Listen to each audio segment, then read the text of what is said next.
जय हिंद। आप सभी का फिर से स्वागत है फोर क्रिएटिव स्टडीज के एक नए एपिसोड में। जैसे कि अभी सीरीज चल रही है, एक सीरीज चल रही है डिस्टी आईएएस के द्वारा एनसीईआरटी की एमसीक्यू क्वेश्चन बनाए गए हैं। डिस्टी के द्वारा एमसीआई क्वेश्चन बनाए गए एनसीईआरटी के, जो 6 से 12 तक की बनाई गई है पुस्तक में, जो काफ़ी ज़्यादा इंपॉर्टेंट है। आप सबों को पता होगा क्योंकि इससे पहले भी सेशन में मैंने क्वेश्चंस को दिखाया, वो सारे के सारे क्वेश्चंस काफ़ी ज़्यादा इंपॉर्टेंट है ना। तो आज हम लोग नेक्स्ट सेशन को लाएंगे, नेक्स्ट सेशन को देखेंगे। अब तक हम लोग 3 सेशन को देख चुके हैं, आज 4th सेशन है। तो 4th सेशन अभी सीरीज रेगुलर चलेगी 6 से 12 तक, जब तक हिस्ट्री सब्जेक्ट कंप्लीट नहीं हो जाएगी तब तक चलेगी, और उसके बाद जैसे हिस्ट्री कंप्लीट होगी दूसरा सब्जेक्ट को हम लोग लाएंगे। ठीक है, तो ये सीरीज आप सभी के लिए काफ़ी ज़्यादा इंपॉर्टेंट होने वाली है। तो आप सभी हमारे साथ जुड़िए और इसका आनंद लीजिए। चलिए हम लोग आज 4th सेशन में देखते हैं क्या है। 4th सेशन बोले तो 6 क्लास की एनसीईआरटी के हिस्ट्री सब्जेक्ट का चैप्टर नंबर 4 है। ओके, इसका नाम है आरंभिक नगर। आरंभिक नगर से हर साल क्वेश्चन पूछे जाते हैं, इसमें कोई डाउट नहीं है ना। तो इसको हम लोग अच्छे से देखते हैं। इसमें बहुत सारे क्वेश्चन को है, बहुत ही अच्छा क्वेश्चन है। तो चलिए देखते हैं। पहला सवाल आज का, कहा जाता है भारतीय उपमहाद्वीप में कई आरंभिक नगर खोजे गए। यानी भारतीय उपमहाद्वीप में, भारतीय देश में जो लोग बहुत सारे आरंभिक नगर खोजे गए थे, लेकिन उनमें से सबसे पहला नगर किसको खोजा गया था, सबसे पहला नगर खोजी गई कौन थी? तो इसका ऑप्शन है जो हो जाएगा हड़प्पा, मोहनजोदड़ो, लोथल और सुतकांगेडोर या सुतकांगू। ठीक है, इसका सही जवाब आप सभी कमेंट बॉक्स में भी दे सकते हो क्योंकि आप सबों को पता होगा। तो इसका सही जवाब हो जाएगा option number A, Harappa. Harappa सबसे पहले खोजी गई नगर थी, है ना। इसलिए हम लोग का सबसे पहले नगर खोजी जाने के कारण इसको हम लोग हड़प्पा सभ्यता भी कहते हैं, सिंधु घाटी सभ्यता भी कहते हैं, है ना। तो इसलिए ये सबसे पहले नगर कौन से खोजी गई थी? हड़प्पा सभ्यता। ठीक है, तो हमें इसको भी ध्यान रखना है। हम एक्सप्लेनेशन को भी देख लेते हैं क्या है। कहा जाता है हड़प्पा पुरास्थल की खोज सबसे पहले हुई थी। लगभग 80 वर्ष पूर्व पुरातत्वविदों ने इस स्थल को ढूंढा। चूँकि इस नगर की खोज सबसे पहले हुई थी, इसलिए बाद में मिलने वाले सभी पुरास्थलों में जो इमारतें और चीज़ें मिली उन्हें हड़प्पा सभ्यता की इमारतें और चीज़ें कहते हैं। उसी प्रकार इस शहर का निर्माण लगभग 4700 वर्ष पूर्व हुआ था। कालक्रम की दृष्टि से यह सभ्यता मिस्र और मेसोपोटामिया की प्राचीन सभ्यता के समकालीन थी। जिस तरह से हम लोग का हड़प्पा सभ्यता है, उसी तरह से मिस्र की सभ्यता और मेसोपोटामिया की सभ्यता है। ओके, तो इस प्रकार की ध्यान हमें रखना है। और जैसे कि हड़प्पा पुरस्थलों की चर्चा की जा रही है, तो हड़प्पा स्थलों की खुदाई जो है 1921 ईस्वी में की गई थी। और किसके द्वारा की गई थी? तो दयाराम साहनी के अध्यक्षता में की गई थी। उसी प्रकार इसको भी हमें ध्यान रखना है। आगे हम लोग मोहनजोदड़ो की जब चर्चा आएगी वहाँ भी हम लोग उसके बारे में चर्चा करेंगे। ठीक है, ये जो है ना, इसका अनुमान लगाया गया है कि ये 4700 वर्ष पूर्व इसका अनुमान मतलब कि बनाया गया था, ये प्रगति हुआ था, इसका पूर्व हुआ था। ठीक है, तो इसका निर्माण, इसको भी ध्यान रखना है हमें। उसी प्रकार नेक्स्ट क्वेश्चन कहा जाता है क्वेश्चन नंबर 2 में कि हड़प्पा पुरास्थल निम्नलिखित में से किस स्थान पर है? ध्यान से देखना ऑप्शन को। कहा जाता है गुजरात भारत में, पंजाब भारत में, पंजाब पाकिस्तान में और काबुल अफगानिस्तान में। ये हमें ध्यान रखना है कहाँ हड़प्पा सभ्यता स्थित है। तो देखिए, सबसे पहले आपको याद रखने की तरीका मैं बता दे रहा हूँ। ये हड़प्पा कहाँ थी? देखिए, हड़प्पा जब हड़प्पा सभ्यता थी, यानी कि भारत जो सबसे पहले भारत की बात कर रहे हो, भारत जो है ना, भारत के साथ साथ जो है ना पाकिस्तान और बांग्लादेश एक हुआ करती थी आज़ादी से पहले तक। ठीक है, पाकिस्तान, बांग्लादेश और भारत जो है, तीनों के तीनों देश एक हुआ करते थे। आज़ादी के बाद जो है ना, ये तीनों के तीनों बंटवारा हुए हैं, आप सबों को पता होगा। तो ये सभी जो, जैसे मैंने अभी जस्ट आपको क्या बताया था, हड़प्पा सभ्यता की उत्खनन जो है 1921 ईस्वी में किया गया था। तो 1921 क्या हुआ, आज़ादी से पहले या बाद? ऑफकोर्स पहले हुआ। पहले हुआ तो मतलब ये सभी एक साथ हुआ करते थे। ओके, एक हुआ करते थे। तो इसका मतलब यही है कि इसका जो है ना सही जवाब हो जाएगा पंजाब पाकिस्तान, ना कि पंजाब भारत। उस समय जो है ना पंजाब भारत के अंतर्गत नहीं, पाकिस्तान के अंतर्गत आता था। तो इसका सही जवाब हो जाएगा पंजाब पाकिस्तान। ठीक है, तो हमें ये भी ध्यान रखना है। देखिए, इसी सब पे क्वेश्चन आपको फंसाया जाता है ना, इसको ध्यान रखना है। और एक्सप्लेनेशन की चर्चा की तो जैसे लगभग 150 वर्ष पूर्व जब पंजाब में रेलवे लाइन बिछाई जा रही थी, तो इस समय में जुटे इंजीनियरों को अचानक हड़प्पा पुरस्थल, जो कि आधुनिक पाकिस्तान में है, ओके, उसके बाद इंजीनियरों ने अच्छी ईंटों की तलाश में हड़प्पा के खंडहरों से हजारों ईंट उखाड़ ली। इससे कई इमारतें भी पूरी तरह से नष्ट हो गई। चलिए अगले सवालों की ओर हम लोग अब बढ़ते हैं। कहा जाता है क्वेश्चन नंबर 3 में क्या कहा जाता है, हड़प्पा सभ्यता के नगरों की विशेषता के संदर्भ में निम्नलिखित में से कौन सा कथन सही नहीं है? ध्यान रखना है, नहीं है पूछे जा रहे हैं। तो आपका जैसे ऑप्शन ए में कहा जाता है इन नगरों में से कई नगरों को 2 या 2 से अधिक हिस्सों में विभाजित किया गया था। ध्यान रखना है, उसके सामान्यतः पश्चिमी भाग छोटा लेकिन ऊंचाई पर और पूर्वी हिस्सा पर लेकिन निचले इलाके में बना हुआ था। यानी जो कहा जाता है सामान्यतः पश्चिमी भाग छोटा लेकिन ऊंचाई पर और पूर्वी हिस्सा बड़ा हुआ करता था, लेकिन निचले हिस्सा जो है वो निचले इलाके में बना हुआ था। उसके उधर ऑप्शन नंबर सी में कहा जाता है पुरातत्वविदों ने ऊंचाई वाले भाग को नगर दुर्ग और निचले हिस्से को निचला नगर कहा है। और कहा जाता है लास्ट में इसके दोनों हिस्सों की चार दीवारियों कच्ची ईंटों की बनाई जाती थी। ऑप्शन नंबर ये गलत है। आपका ऑप्शन जो सही कहा जा रहा है और कौन सा है, और ये इसका सही जवाब हो जाएगा ऑप्शन नंबर डी। इसकी दोनों हिस्सों की चार दीवारियाँ कच्ची ईंटों की नहीं बल्कि यहाँ देखिए आप सभी एक्सप्लेनेशन में कई प्रकार के जो ना जैसे A B C D C सही है, कारण डी गलत है, क्योंकि इसके दोनों हिस्सों की चारदीवारी पक्की ईंटों की बनी हुई थी। इससे पहले हम लोग बताए भी थे कि वहाँ की जो ना दीवारें जो है पक्की ईंटों के बनाए हुए थे, ना कि कच्ची ईंटों की। ठीक है, उसी प्रकार से कहा जाता है ईंटें अच्छी बनी होती थी, हजारों सालों बाद इनकी दीवारें खड़ी रही। देखिए उस 4700 की चर्चा की जा रही है, 4700 से अभी 1921 में उसका उत्खनन किया गया था, तो तब तक उसकी ईंटें अब तक हम लोग को पता चला, तो ये काफ़ी ज़्यादा पक्की थी और मजबूत भी थी। दो दीवारों को मजबूत रखने के लिए विशेष प्रकार से इनकी सिंचाई की जाती थी, चिनाई की जाती थी। ओके, नेक्स्ट क्वेश्चन को अब हम लोग देखते हैं। क्वेश्चन नंबर 4 में क्या कहा जाता है, देखिए मोहनजोदड़ो में खास तालाब बनाया गया था जिसे पुरातत्वविदों द्वारा महान स्नानागार कहा गया। इस स्नानागार की विशेषताओं के संदर्भ में निम्नलिखित में से कौन सा कथन सही नहीं है, ध्यान रखना है, नहीं है। और इस तालाब को बनाने में ईंट और प्लास्टर का इस्तेमाल किया गया था। इसमें पानी का रिसाव रोकने के लिए प्लास्टर के ऊपर चारकोल की परत चढ़ाई गई थी और इनमें दोनों तरफ से उतरने के लिए सीढ़ियां बनाई गई थी और चारों ओर कमरे बनाए गए थे। और कहा जाता है इसमें पानी भरने के लिए सिंधु नदी से घाटी नहरें निकाली गई थी। देखिए आपको थोड़ा समय दूंगा ताकि आप सभी भी कमेंट बॉक्स में कमेंट कर सकते हो, आंसर बता सकते हो। तो देखिए इसका सही जवाब आंसर क्या हो जाएगा, option number D. Option number D गलत है। इसमें पानी भरने के लिए सिंधु नदी से नहरें नहीं बल्कि जो इसमें राजा जो है क्या करते थे, स्नान करते थे। और उसके बाद वहाँ देखिए इसका एक्सप्लेनेशन भी देख लीजिए आप सभी। यहाँ क्या कहा जाता है कि क्योंकि स्नान घर भरने के लिए पानी कुएँ से निकाला जाता था, ना कि नदी से। ठीक है, सिंधु नदी से देखिए मोहनजोदड़ो तो सिंधु नदी के किनारे बसा ही था, तो आप ये कन्फ्यूज करोगे कि हाँ मोहनजोदड़ो तो सिंधु नदी के किनारे है, तो चलो ये सिंधु नदी से भरा जा सकता है, ये भी सही है। अरे तो सब सही है, क्या होगा, इसे नहीं करना है ना। वो स्नान घर जो थे वो नदी से नहीं बल्कि कुआं से पानी भरा हो जाता था और उपयोग के बाद खाली कर दिया जाता था। शायद वहाँ विशिष्ट नागरिक विशेष अवसरों पर स्नान करते थे। ठीक है, इसको ध्यान रखना है हमें। क्वेश्चन नंबर 5 में कहा जाता है कि हड़प्पा सभ्यता से प्राप्त नगरों के संदर्भ में निम्नलिखित कथनों पर विचार कीजिए। कहा जाता है कालीबंगा और लोथल से अग्निकुंड मिले हैं, हड़प्पा मोहनजोदड़ो और लोथल से बड़े बड़े भंडार गृह मिले हैं। तो इसका ऑप्शन आपका जैसे ऑप्शन नंबर केवल एक, ऑप्शन 2 केवल 2, ऑप्शन सी एक और दो दोनों, ऑप्शन डी एक ना तो दो कोई। तो इसका सही जवाब हो जाएगा क्या, ऑप्शन नंबर सी।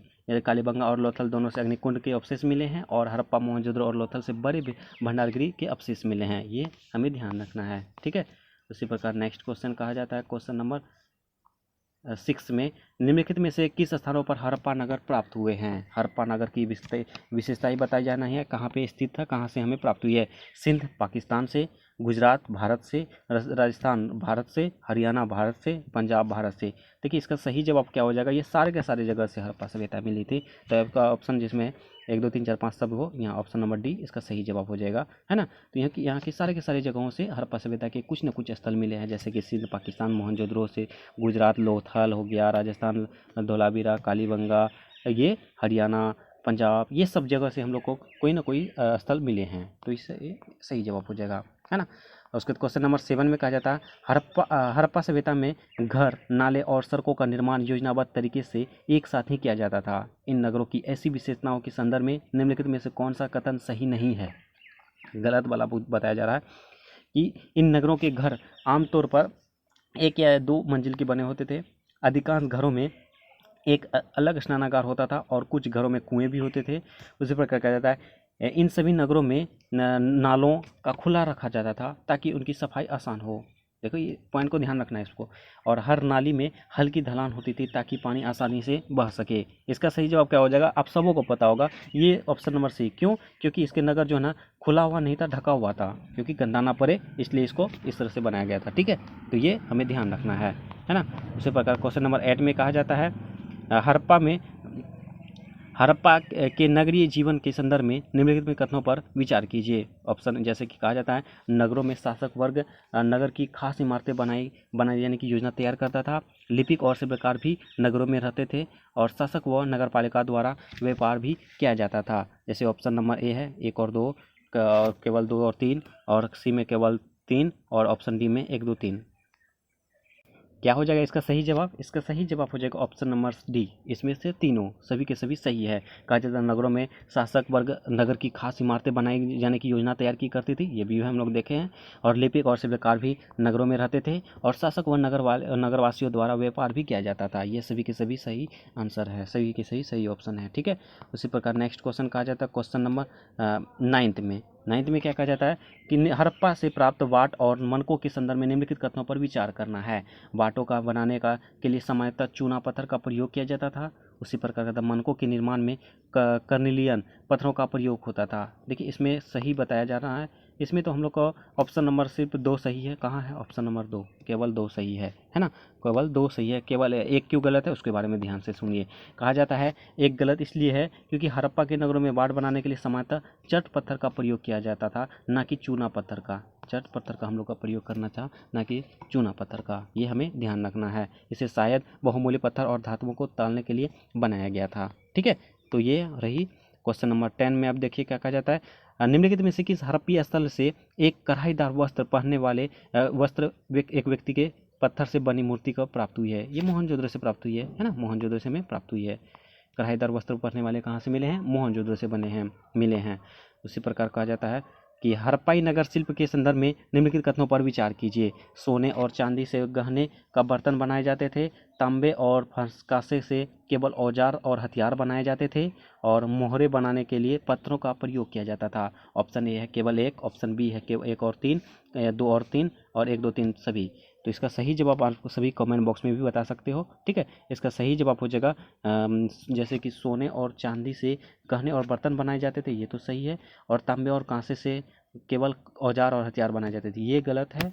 उसके बाद मुहर बनाने के लिए पत्थरों का प्रयोग किया जाता था, ये सही है। ऑप्शन नंबर 1 और 3 किस में है? ऑप्शन नंबर बी में इसका सही जवाब हो जाएगा। ऑप्शन नंबर बी में इसका सही जवाब हो जाएगा, ऑप्शन नंबर बी। पुरातत्वविदों को अनेक चीज़ों हड़प्पा स्थलों से प्राप्त हुई है। उनके अधिकतर पत्थर शंख, तांबे, कांसे, सोने और चांदी जैसी धातुओं से बनाई गई थी। इन प्राप्त चीज़ों से पता चलता है कि सोने और चांदी से गहने और बर्तन बनाए जाते थे, है ना? इसको ध्यान रखना है हमें। क्वेश्चन नंबर अब हम लोग कितना देखेंगे? 12 को देखेंगे। कहा जाता है सूती कपड़े के टुकड़ों के अवशेष निम्नलिखित में से किस हड़प्पा स्थलों से मिले हैं? सूती कपड़े कहाँ से मिले हैं? मोहनजोदड़ो से मिले हैं। मोहनजोदड़ो से मिले हैं क्या? सूती कपड़े के बारे में, है ना? ये सब हम लोग डिटेल से चर्चा कर चुके। हम लोग लिस्ट भी दे दिए थे कहाँ से कहाँ कौन सा चीज़ों का हम लोग का अवशेष मिले हैं। ठीक है, तो उसी प्रकार क्वेश्चन नंबर 13 में कहा जाता है, देखिए रीजनिंग में है, कहा जाता है हड़प्पा के नगरों में सूत कताई का काम होता था और मेहरगढ़ में कपास की खेती होती थी। देखिए सूत कताई और कपास की खेती, ये तो मतलब आपको समझ ही आ गया होगा। इसका सही अंतर बताना है। ए और आर दोनों सही है और आर ए का सही स्पष्टीकरण है। और बी में कहा जाता है ए और आर दोनों सही है परंतु आर ए का स्पष्टीकरण नहीं है। और सी में ए सही है, आर गलत है, ए गलत है, आर सही है। तो इसका सही जवाब आप सभी बताओ क्या हो सकता है? देखिए इसका सही जवाब हो जाएगा option number B. Option number B सही हो जाएगा। ये दोनों के दोनों जो है सही तो है, लेकिन आर जो है ए का स्पष्टीकरण नहीं करता है। ठीक है, तो ये हमें ध्यान रखना है। इसका एक्सप्लेनेशन की बात करें तो कहा जाता है कि लगभग 7,000 वर्ष पूर्व मेहरगढ़ में कपास की खेती होती थी। मेहरगढ़ में कपास की खेती होती थी और मोहनजोदड़ो से कपड़े के टुकड़ों के अवशेष, चांदी के एक फूलदान, एक ढक्कन तथा कुछ अन्य तांबे की वस्तुओं से चिपके हुए मिले हैं। यहाँ से प्राप्त पक्की मिट्टी तथा पेंकस से बनी तलिकियाँ सूत कताई का संकेत देती है। ठीक है, इसी प्रकार नेक्स्ट क्वेश्चन, हड़प्पा में मिट्टी के बर्तनों पर सामान्यतः किस रंग का उपयोग होता था? लाल रंग का होता था। आप सबको मैंने बताया अभी था, है ना? ऑप्शन नंबर ए में सही जवाब हो जाएगा। उसी प्रकार हड़प्पा के में प्रयोग किए जाने वाले फेंस के संदर्भ में निम्नलिखित कथनों पर विचार करें।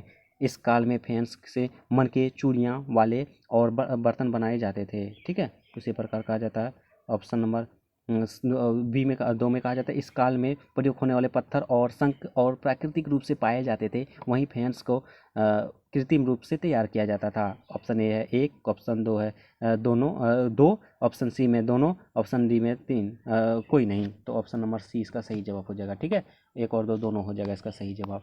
उसी प्रकार नेक्स्ट क्वेश्चन कहा जाता है क्वेश्चन नंबर 16 में कि इसमें से जो है ना आद्युतिक वस्तु और स्थान कहाँ कहाँ से कौन कौन से धातुएं मिले हैं, वस्तुएं मिले हैं, इसको ध्यान रखना है हमें।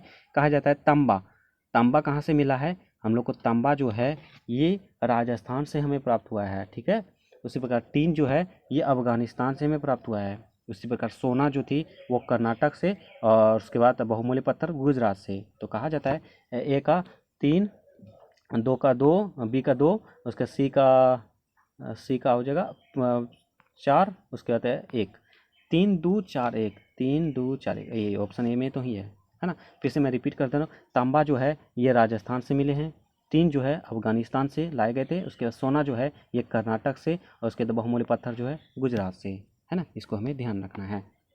ओके, उसी प्रकार नेक्स्ट क्वेश्चन में कहा जाता है क्वेश्चन नंबर 17 में क्या कहा जाता है कि हड़प्पा काल के कालों के गांवों के संदर्भ में निम्नलिखित कथनों में से कौन सा सही नहीं है पूछा जा रहा है। कि कहा जाता है कृषक और चरवाहे गांवों में रहते थे, कृषक और चरवाहे जो है गांव में रहते थे, सही है। हड़प्पा के लोग गेहूं, जौ, दालें, मटर, धान, तिल और सरसों उगाते थे, ठीक है। खेती की जुताई के लिए हल का प्रयोग इस समय की नई बात थी, ठीक है। सभी नगरों में सिंचाई के लिए पर्याप्त जल वर्षा से प्राप्त होता था। देखिए ये ऑप्शन नंबर डी गलत है। क्यों? क्योंकि देखिए आपको यहाँ वर्षा जल जो है ना बहुत कम मात्रा में हुआ करते थे, और जैसे कि हड़प्पा काल की बातें में बताया जा रहा है। देखिए जैसे कि मान के चलिए ये, सॉरी रुको मैं थोड़ा मैप बना लूँ।